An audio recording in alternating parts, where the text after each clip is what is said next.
इसको secular act बोल रहे हैं। इसका मतलब कि हिंदू, मुस्लिम, सिख, ईसाई, पारसी, जैन सब पर यह कानून लागू होता है। फिर आपने आदिवासियों ये को सब अलग क्यों कर दिया? आदिवासियों को आपने यूनिफॉर्म सिविल कोड से बाहर क्यों रख दिया?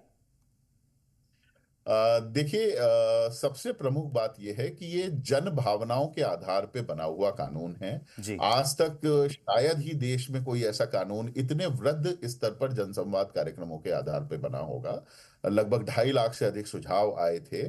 और अगर हम देखें तो भारतीय संविधान के अनुच्छेद 342 के द्वारा जो अनुसूचित जनजाति हैं उन्हें एक विशेष दर्जा प्राप्त है। हाँ। उनके कस्टम्स, उनके रिचुअल्स, उनके ट्रेडिशंस को संरक्षित रखने का भारतीय संविधान ने प्रावधान किया हुआ है। हम्म। इसी को ध्यान में रखते हुए, उनकी कल्चर और हेरिटेज को संरक्षित करने को ध्यान में रखते हुए इसे अभी वर्तमान में आदिवासी जितने भी हैं, जी। अनुसूचित जनजाति, उन्हें यूसीसी से बाहर इसका रखा भी एक गया है। जेन्युइन रीजन है आपके पास।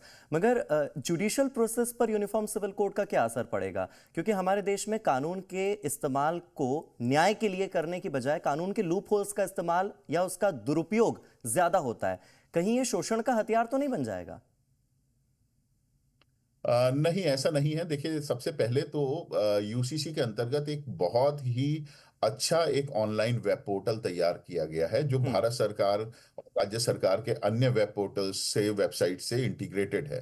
तो सबसे पहली चीज, जो भी केसेस होते थे धोखा दे के, अपनी आइडेंटिटी छुपाकर, तो अब वो सारी चीजें नहीं हो पाएंगी। हम जोशीमठ में गए थे तो वहां पर एक महिला आई, हम्म। उसके पति का निधन हो गया था। उसने कहा मुझे पेंशन फंड वगैरह उनका कुछ नहीं मिला, वो सरकारी हाँ। कर्मचारी हाँ। थे, क्योंकि बाद में पता लगा उन्हें उनका एक पहली पत्नी भी थी। हम्म। तो अब ऐसा नहीं होगा यूसीसी के आने के बाद। दूसरा, हम्म। यूसीसी के अंतर्गत एक वारिस बनाने की जो डिक्लेरेशन ऑफ लीगल एयर्स जोड़ा गया है। हाँ। हाँ। मैं अपने जीते जी अपने वारिस डिक्लेयर कर सकता हूं कि मेरे वारिस class 1 legal heir, class 2 legal heirs या अदर रिलेटिव्स में मेरे कौन कौन लोग हैं, मेरा कौन बेटा है, मेरी कौन बेटी है, कितने हैं। हम्म। तो हम्म। वो सब मैं डिक्लेयर कर सकता हूं अपने जीते जी। तो ठीक है। जिससे भविष्य में वारिसों के जो झगड़े होते हैं, संपत्ति के विवाद, हम्म। उसमें भी बहुत कमी है।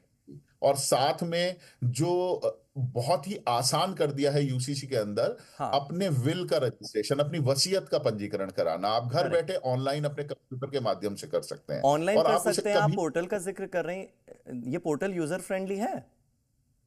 100%, ये हाँ। मैंने कहा, जैसे बताया कि ये इतनी वेबसाइट से इंटीग्रेटेड है कि आपको उसमें ज्यादा डिटेल भरने की आवश्यकता ही नहीं पड़ेगी। हाँ। आप सिर्फ अपना आधार नंबर जैसे ही डालेंगे, आपकी सारी डिटेल ऑटो फैच हो जाएगी।